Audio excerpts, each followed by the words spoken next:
Vamos a ir a Efesios capítulo 2, Efesios capítulo 2. Vamos a leer otra vez hasta el versículo 10 que nosotros estábamos considerando, y así tenemos el contexto. Dice la Escritura: y Él os dio vida a vosotros cuando estabais muertos en vuestros delitos y pecados, en los cuales anduvisteis en otro tiempo, siguiendo la corriente de este mundo, conforme al príncipe de la potestad del aire, el espíritu que ahora opera en los hijos de desobediencia, entre los cuales también todos nosotros vivimos en otro tiempo, en los deseos de nuestra carne, haciendo la voluntad de la carne y de los pensamientos, y éramos por naturaleza hijos de ira, lo mismo que los demás. Pero Dios, que es rico en misericordia, por su gran amor con que nos amó, aun estando nosotros muertos en pecados, nos dio vida juntamente con Cristo, por gracia sois salvos. Y juntamente con Él nos resucitó, y asimismo nos hizo sentar en lugares celestiales con Cristo Jesús, para mostrar en los siglos venideros las abundantes riquezas de su gracia, en su bondad para con nosotros en Cristo Jesús. Porque por gracia sois salvos, por medio de la fe, y esto no de vosotros, pues es don de Dios, no por obras, para que nadie se gloríe, porque somos hechura suya, creados en Cristo Jesús para buenas obras, las cuales Dios preparó de antemano para que anduviésemos en ella. Amén.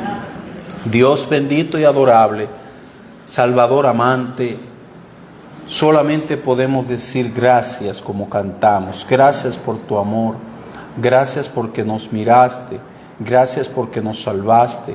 Gracias, Señor, porque en lugar de ir a condenación, vamos a estar en tu presencia. Alabado sea tu nombre, Señor. Alimenta, por favor, nuestra fe. Sosténnos por tu gracia hasta el final. Te lo pedimos en Jesús. Amén. La intervención de Dios en favor nuestro. La intervención de Dios en favor nuestro. Hermanos, nosotros vimos la semana anterior los versículos 1 al 3 y no creo que podamos llegar hasta el versículo 10 ocupándolo todo. Y lo que estuvimos tratando en los versículos 1 al 3 era la triste condición en la que nosotros estábamos. El versículo 1 al 3 decíamos que era de los versículos más contundentes, más claros, más precisos, más abundantes, que habla acerca de nuestra salvación y de la condición en la que nosotros nos encontrábamos, no importa si éramos gente tranquila o si éramos gente de la calle. Era la misma condición. Estábamos muertos en delitos y pecados, estábamos hundidos, perdidos, siguiendo la corriente de este mundo, sin posibilidad alguna de nosotros remediar nuestra condición o situación por nosotros mismos. Eso no iba a resultar el decir: yo estoy mejorando, yo estoy cambiando, ya dejé la bebida, ahora voy a dejar tal cosa. Se podría una persona pasar la vida en eso y no llega a remediar, a arreglar, a mejorar su condición delante de Dios, porque no puede alcanzar santidad.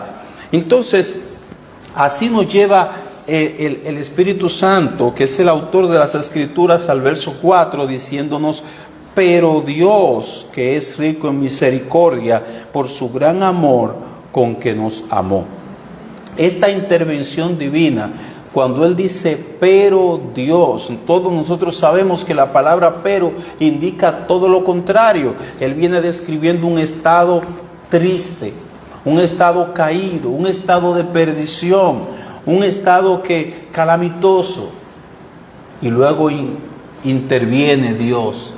Dice la Escritura, pero Dios, dice un predicador, que este es el pero más glorioso de las Escrituras. El pero que anuncia a un Dios que interviene cuando el hombre está más hundido. Este pero nos anuncia un cambio total, completo de la condición pasada. Nos dice que las cosas estaban de una manera y Dios intervino y las cambió total y completamente.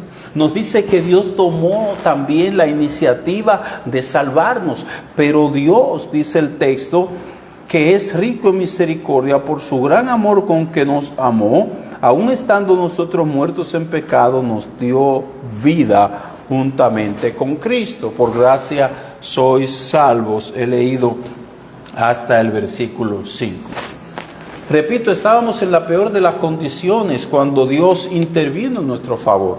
Éramos hijos de ira, dice el versículo 3, lo mismo que los demás. Estábamos destinados a lo mismo. Aquí se nos agregan dos elementos, porque cuando yo estaba leyendo esto, yo dije, pero el versículo 4 y 5 y el versículo 1 se parecen mucho. Ambos hablan de que Dios nos dio vida a nosotros cuando estábamos muertos. Dice el verso 1, y Él os dio vida a vosotros cuando estabais muertos en vuestros delitos y pecados. Dice el versículo 5, aún estando nosotros muertos en pecados, lo mismo. Nos dio vida juntamente con Cristo. Entonces, en estos dos versículos, repito, 4 y 5, ¿qué es lo que hace Dios? Que intercala, introduce allí dos elementos, voy a mencionar, y luego un tercero, que son cualidades de Dios, que no estaban mencionadas en el verso 1.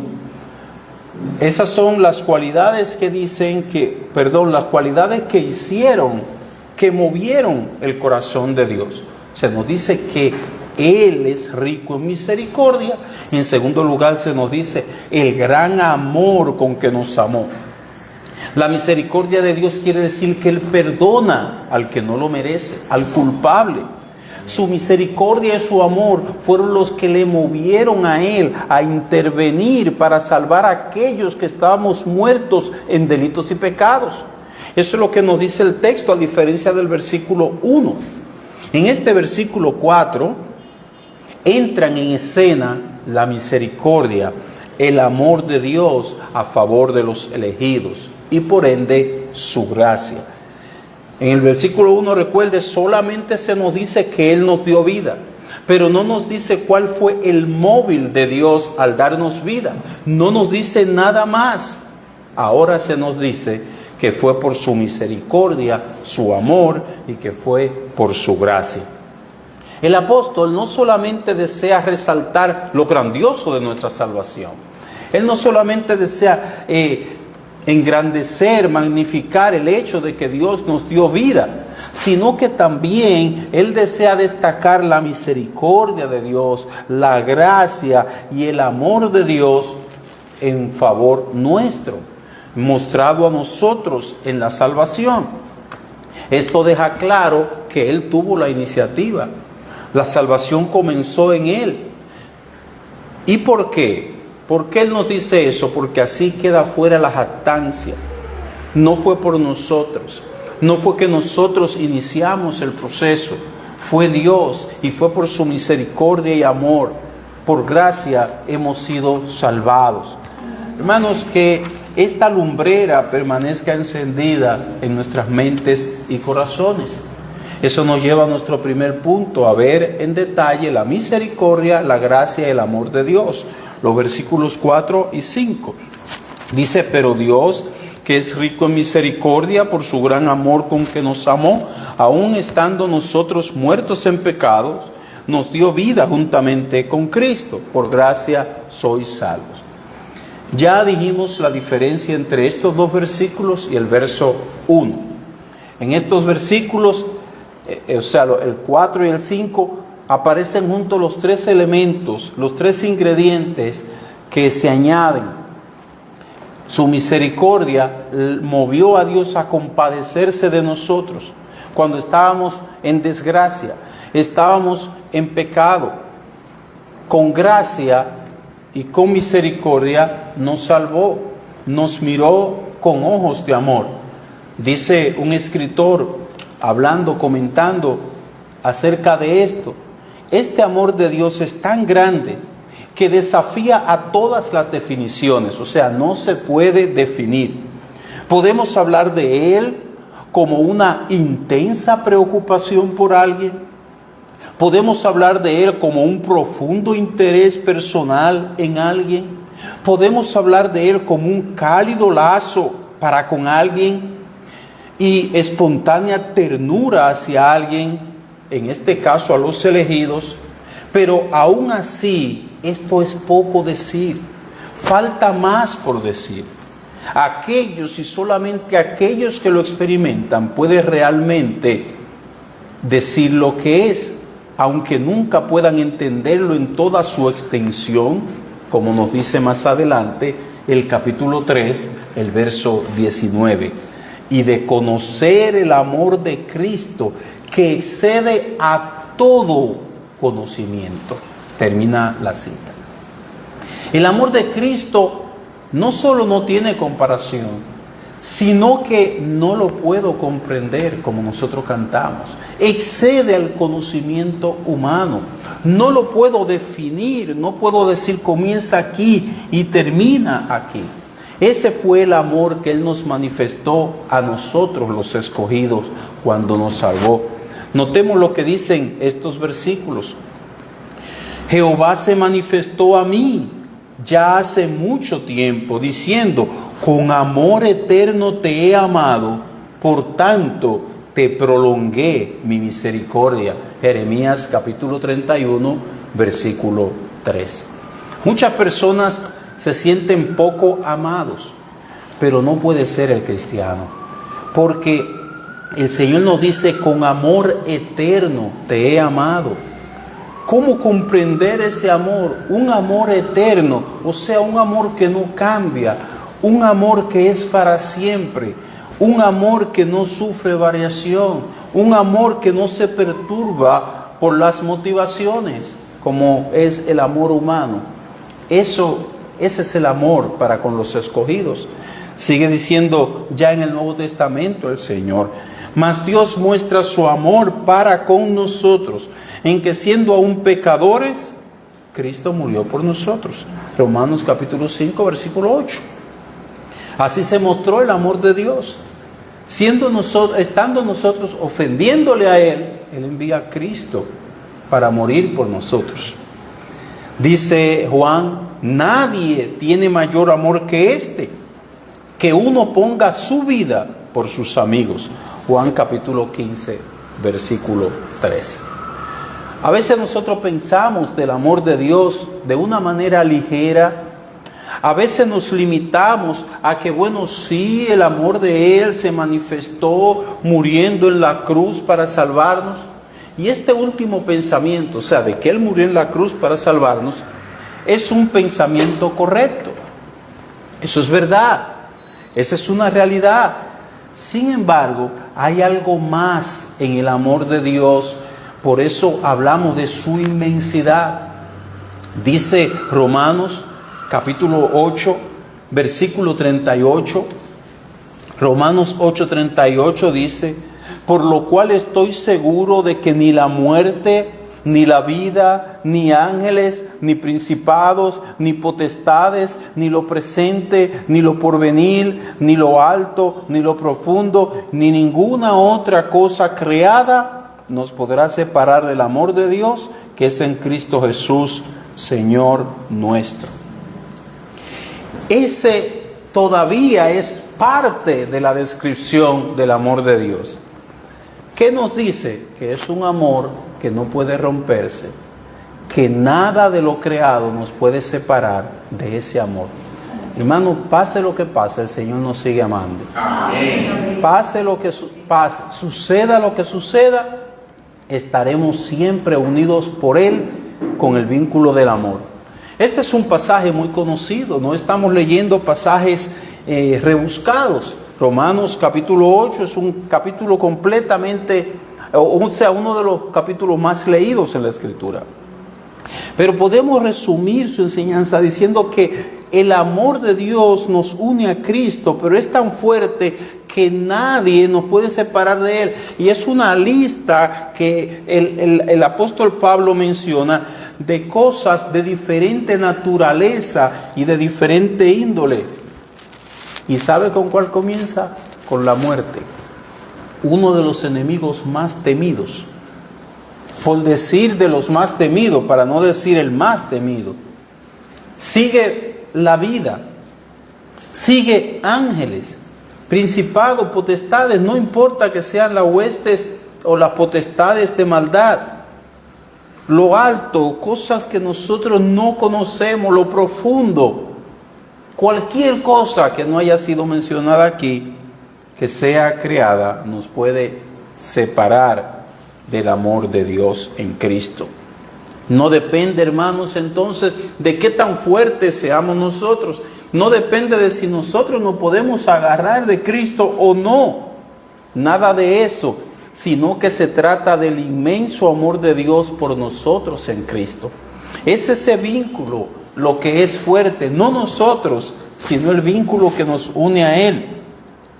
Él no deja de amarnos, nunca lo ha hecho, ni tampoco lo hará. Este amor, dice la Escritura, que todavía nos falta por conocer más acerca de Él. Por esto nos dice el texto que citamos de Efesios capítulo 3, versículo 19, en la parte B, dice, y de conocer el amor de Cristo que excede a todo conocimiento. No importa cuán profundo sea el conocimiento de algún teólogo, el amor de Cristo lo excede, lo sobrepasa, es más alto. Nosotros no lo podemos comprender, pero lo podemos experimentar, lo podemos disfrutar, podemos sentirnos seguros en Él. Entiendo, hermanos, que ha llegado la hora de ver la relación nuestra con Cristo. Hemos hablado del vínculo, pero veamos más acerca de esa filiación. Le hemos intitulado ese segundo punto, nuestra unión con Cristo. Estamos en el versículo 5, Efesios capítulo 2. Dice, aún estando nosotros muertos en pecado, nos dio vida juntamente con Cristo. Note esto, juntamente con Cristo. Si nosotros decimos, nuestra salvación viene por Cristo, ok. Si decimos, somos salvos por Cristo, vamos al cielo porque creímos en el sacrificio de Cristo en nuestro favor. Esta y cualquier otra expresión similar, parecida, es una verdad. Si la decimos, si la repetimos, estamos diciendo pura verdad. Sin embargo, hay algo más, y es que no solo la salvación, sino que todas las demás bendiciones que Dios nos ha dado, nuestra relación con el Padre, nuestro presente, nuestro futuro, son en Cristo y por Cristo. Cristo es nuestro todo. Nada tenemos fuera de Cristo. Todo lo que el cielo nos da, nuestra esperanza, todo está encerrado en el Señor Jesucristo. Voy a tratar de resumir algunas de las bendiciones que menciona las Escrituras que nosotros tenemos en Cristo. Vayamos por favor a Colosenses.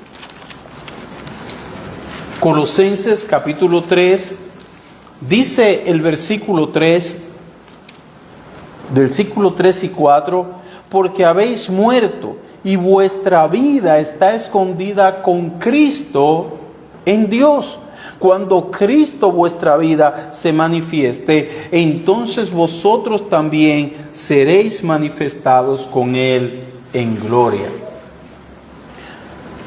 ¿Qué dice aquí que tenemos en Cristo? Nuestra vida está escondida en Él. No se refiere a la vida física, porque la vida física todos los mortales la perderemos aquí.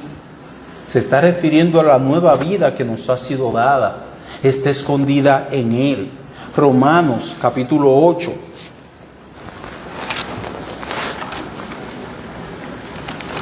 En Romanos capítulo 8, dice el versículo 1, ahora pues ninguna condenación hay para los que están en Cristo Jesús, los que no andan conforme a la carne, sino conforme al Espíritu. Dice aquí que en Cristo no hay para nosotros condenación. Estamos en Cristo, Él es nuestra justificación. Caminamos seguros hacia el día hacia el gran día del juicio.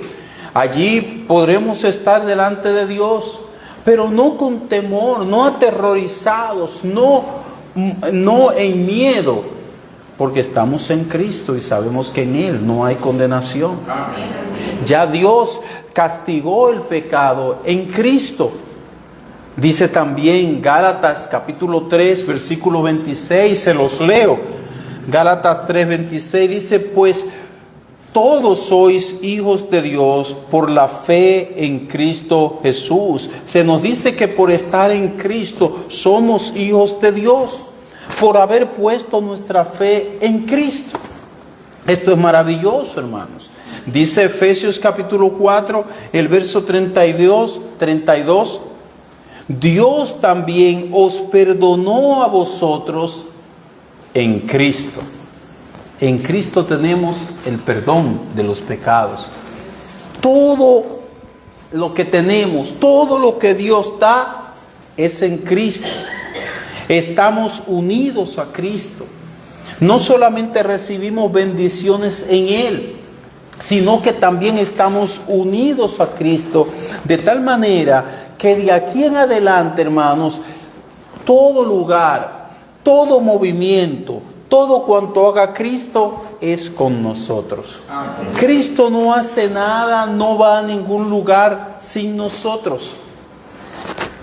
Esto lo veremos, dice Filipenses capítulo 1, versículo 23.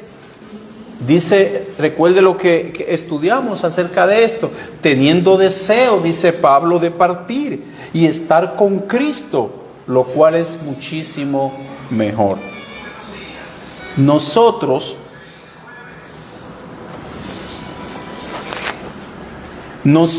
estaremos con Él. Dice Pablo que eso es muchísimo mejor. No es que Cristo estará en un lugar y que nosotros estaremos en otro, no, estaremos con Él. De nuestra salvación, desde el momento que le conocimos, que es el momento donde nosotros vinimos a Él, desde el momento que Él nos salvó en adelante, nada nos separa de Cristo. A donde Él esté, estamos nosotros. Si Él ha sido exaltado, si Él se encuentra en los lugares celestiales, allí también estamos nosotros con Él, como dice Efesios capítulo 2, versículo 6. Si Él reina, reinaremos con Él, como dice segunda de Timoteo capítulo 2, versículo 12. Si Él reina, nosotros también reinamos con Él. Dice más, Romanos capítulo 6. Dice Romanos capítulo 6, el versículo 8. Y si morimos con Cristo, creemos que también viviremos con Él. Hermanos, de aquí en adelante hasta el morir es en Cristo. No morimos solos, no morimos desamparados, morimos con Cristo y viviremos por la eternidad con Él. Es una filiación que bien dijo Pablo a los hermanos de Filipos. Yo oro que el Señor le dé espíritu de sabiduría y revelación en el conocimiento de Él, porque esto deja a uno anonadado pensando lo que Cristo ha hecho con nosotros, lo que Dios ha hecho con nosotros en Cristo. Finalmente, Romanos capítulo 8, versículo 17 dice, y si hijos, también herederos, herederos de Dios y coherederos con Cristo. Hermanos, ni siquiera Cristo hereda solo. Él es el unigénito del Padre, pero ya Él nos unió a Él y ahora nosotros heredamos con Él. Él no hereda solo, sino que comparte con nosotros la herencia del Padre. Ahora somos coherederos con Cristo. ¿A qué conclusión nos llevan estas verdades? En primer lugar, deseo hablar a aquellos que están sin Cristo, porque aunque Pablo al escribirle a los efesios, a los hermanos en Éfeso, él le estaba hablando a creyentes, pero yo quiero hablarle también a aquellos que están sin Cristo. Mi amigo, si yo estuviera en tu lugar, yo haría lo siguiente. rechazaría con todo mi ser cualquier reacción de enojo. Sabemos que la doctrina de la elección ha producido y produce enojo en algunos, que se quejan y dicen, pero ¿y qué te hace a ti diferente? ¿Por qué tú sí y yo no? Si yo fuera tú, yo rechazaría cualquier reacción de enojo y me humillaría delante de Dios. Le rogaría. Pensando en esto, yo recuerdo de una mujer. Ella no pertenecía a la nación de Israel, que era la nación escogida. Ella se le acercó a Jesús pidiéndole un favor, que echase a un demonio de su hija. Jesús le dio como respuesta las siguientes palabras: no está bien tomar el pan de los hijos y echarlo a los perrillos. Mateo capítulo 15, versículo 26. A pesar de esta ilustración tan difícil de digerir, ella no reaccionó enojándose. Ella no reaccionó así. No reaccionó alejándose tampoco. No reaccionó protestando tampoco, porque se le estaba relacionando con perrillos. Antes los perrillos no eran mascotas, sino que eran unos animales que estaban ahí en un basurero buscando algo que comer. Pero nadie los metía a su casa, ni los bañaba, ni los atendía, nada de eso. Ella pudo haber dicho, pero tú me comparas, tú no tienes otra ilustración que decir que no sea hablar de perrillos. Pero ella no hizo eso, sino que se humilló y le dijo, pero aún los perrillos comen de las migajas que caen de la mesa de sus amos. Mateo capítulo 15, versículo 27. Lo que ella quiso decir fue, dame aunque sea las migajas del pan. Dame aunque sea las migajas de lo que tú has destinado para los tuyos. Hermanos y amigos, eso es rogar. Eso es humillarse delante de Dios. Y de Él es tener misericordia. Tú ruega, tú suplica, tú humíllate. De Dios es el tener misericordia. Acabamos de leer que Él es rico en misericordia. Él es abundante en misericordia. Nos dijo el versículo 4. Él es rico en misericordia. Él es abundante también en amor. Yo he estado en escenarios donde personas han reaccionado contra esa doctrina, pero es lo que Dios enseña. Y la mejor manera de aceptarla es humillándote. Una segunda ilustración de alguien que hizo lo correcto es la de aquel hijo que después que se fue por ahí y desperdició todos los bienes de su padre, volvió en sí, reflexionó y regresó donde su padre. Le confesó su pecado y le dijo, no soy digno de ser llamado tu hijo. Hazme como a uno de tus jornaleros. Lucas capítulo 15, versículo 19. Este es el ruego de un culpable indigno. Mira, yo no soy digno de nada. Aunque sea como un jornalero, no me hagas un hijo. Ese es un estatus muy elevado. Aunque sea como uno de tus jornaleros, ruégale así al Señor. Ven a Él de esa manera, con esa actitud. Yo te invito hoy a imitar estas actitudes, la de la mujer o la de este joven, a imitar las actitudes de estas personas. Esta mujer no estaba en la lista de los israelitas. En otras palabras, a ella ni siquiera le tocaba. Esta mujer, sin embargo, suplicó que se le diera, aunque sean las migajas. Óyeme, las migajas del cielo son mejor que los manjares de este mundo. Amén. Si del cielo Dios quiere darte una pequeñita muestra de gracia, es 1000 veces mejor que cualquier cosa que puedas conseguir del mundo. Esta mujer suplicó que se le diera aunque sea las migajas. Literalmente, si alguien me pide las migajas de pan, diría, pero eso no sirve para nada, porque eso no te va a llenar. pero lo poquito que tú puedas recibir del cielo es mejor que todos los años que tú puedas vivir y recoger y recibir de este mundo pecador caído que va rumbo al castigo eterno.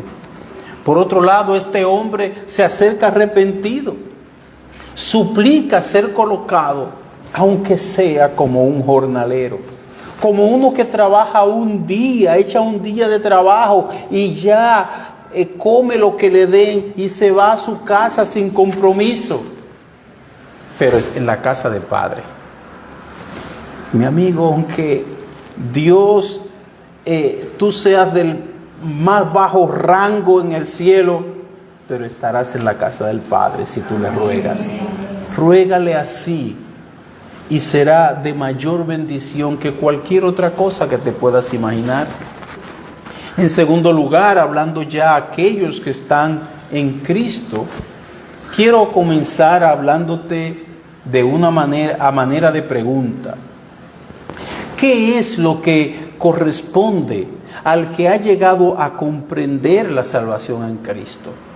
A ti que has llegado a comprender que Cristo te salvó. A ti que has llegado a comprender que en un momento tú estabas perdido y que solamente entiendes que te arrepentiste, solamente entiendes que llegaste a creer, solamente entiendes que viniste a Cristo y Él te salvó. ¿Qué es lo que corresponde?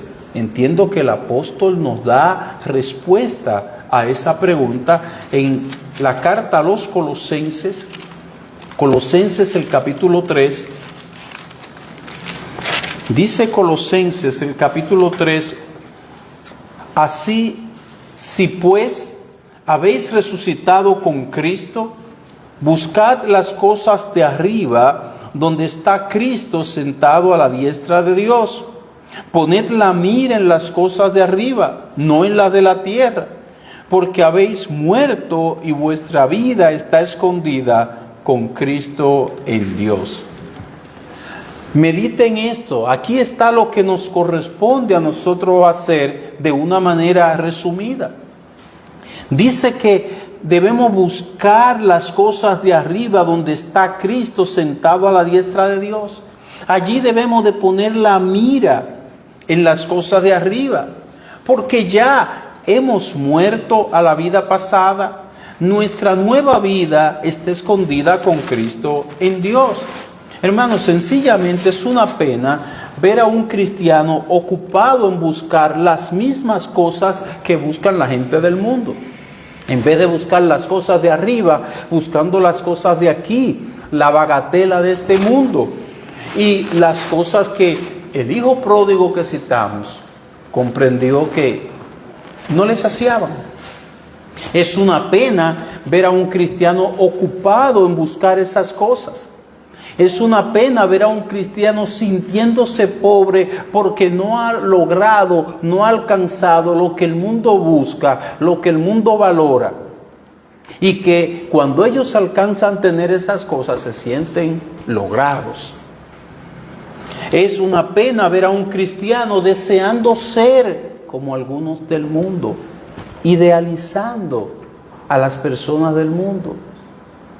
La salvación llegó a nosotros y la salvación debe traernos a tener nuevas metas, nuevos valores. Ahora lo importante para nosotros no pueden ser las cosas de aquí, sino que deben de ser las cosas de arriba. El ideal debe de ser Cristo, sus virtudes. Debemos de admirar, dice la Escritura, que Él es admirable. Debemos de admirar a Cristo por sus virtudes. Eso debe de ser nuestro anhelo. ¿Cuál? Ser como Él, imitarle a Él, lograr desarrollar en nosotros esas virtudes que están en Cristo, ocupándonos en desarrollarlas, repito, cada una, cada vez más y más en nosotros. Ya nuestros anhelos no deben de ser tener la tecnología de punta, mostrarla y estar entre los que están en la última moda. Ya nuestros anhelos no pueden ser cosas similares a estas, sino que debemos de considerar la bondad de Cristo, su compasión, su humildad, su mansedumbre, su longanimidad, su paciencia, su espíritu perdonador, su amor. Estas cosas que valen nada en el mundo eso no tiene valor, son valiosas a los ojos de Dios y deben de ser valiosas para nosotros. Esas son las cosas que tienen un valor eterno. Aunque el mundo las rechaza, aunque el mundo ver a alguien humilde, bondadoso, compasivo, eso no vale nada. Ver una persona talentoso, ver una persona lleno de orgullo, arrogancia, eso tiene valor para ellos, porque es lo que el mundo enseña como debe de ser la persona. Sin embargo, lo que el mundo rechaza, eso es de gran estima delante de Dios. Seguimos preguntando, ¿cómo estamos a la luz de esto? De esas virtudes que acabamos de mencionar. ¿Cómo estás tú? ¿Cómo estoy yo? Conforme a la evaluación que nosotros hacemos de nosotros mismos. Por eso le dije en principio la necesidad de que estemos conectados con lo que estamos diciendo. Pregunta, ¿estamos mostrando nosotros más paciencia en esta prueba presente que en la pasada? ¿Estoy notando yo que me estoy convirtiendo en una persona más paciente? ¿Que duro más tiempo en hacer una brusca reacción en contra de una persona? Seguimos preguntando. ¿Mis reacciones muestran mayor mansedumbre que hace un tiempo atrás? Esto es lo que tiene valor, mi hermano. Estas son cosas de arriba. Estas no son cosas de la tierra, no son virtudes terrenales, sino cualidades de Cristo que Él quiere ver en nosotros, porque Él nos salvó. Seguimos preguntando, ¿estoy encontrando deleite en la palabra o en conversaciones acerca del cielo? ¿O sencillamente me estoy contentando con lo que el mundo se contenta? ¿Y qué es lo que el mundo se contenta? Bueno, usted se imagina a un cristiano entablando con una persona del mundo estas conversaciones acerca de farándula y cuáles son los que están en la cosa y cuáles no. Pero llega otro cristiano y los encuentra y comienza a hablar de un tema bíblico, y el cristiano que estaba allí hablando de farándula guarda silencio.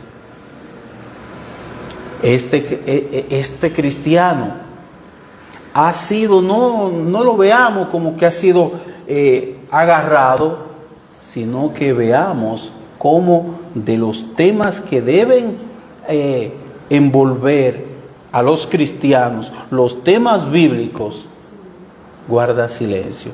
Los temas del mundo, sí, ahí hay mucho que hablar, ahí hay un problema. Busquemos las cosas de arriba, no las de la tierra. Lo que nos corresponde a nosotros, que hemos leído en Colosenses capítulo 1, eso es lo que quiere el Señor. Poned la mira en las cosas de arriba. A ese cristiano tiene la mirada desenfocada. Sus ojos están apuntando hacia abajo cuando deben estar puestos en Jesús, el autor y consumador de la fe, cuando deben estar puestos en las cosas de arriba. Su escala de valores la ha invertido. En vez de tener una escala de valores cristiana, tiene una escala de valores del mundo, donde los principales de la farándula son llamados estrellas. Las estrellas de la Biblia son Daniel, José, Abraham. Esas son las estrellas. Y la máxima lumbrera, Cristo Jesús. Si Cristo nos ha salvado, que nuestra mirada esté ahí. Vamos a orar. Adorable Señor y Padre nuestro, bendito Salvador y Rey, Glorioso Redentor, una vez más, comenzamos dándote gracias por nuestra salvación y concluimos dándote gracias por ella. Amén. Te ruego, Señor, que tú puedas encontrarnos a nosotros mirándote a ti, buscando las cosas de arriba, cuidando nuestra salvación con temor y temblor, ocupándonos en ella, compenetrándonos más con nuestro amado Señor Jesucristo, conociendo más de su amor, de su bondad, de todas las riquezas que nos han sido dadas en Él, y que la gloria y el honor, Señor, sean para ti. Amén. En Jesucristo te pido estos favores. Amén. Amén.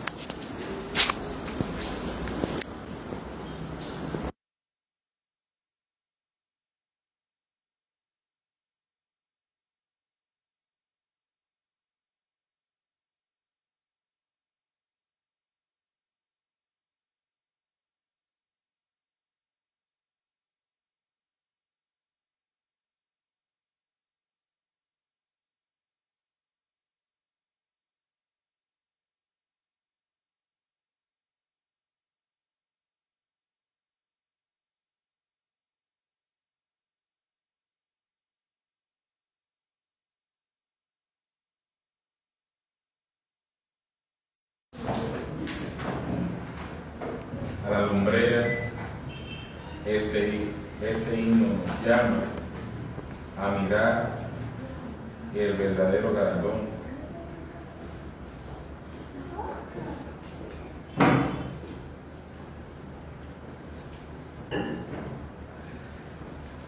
Con gozo imponemos el 366 en Jesucristo.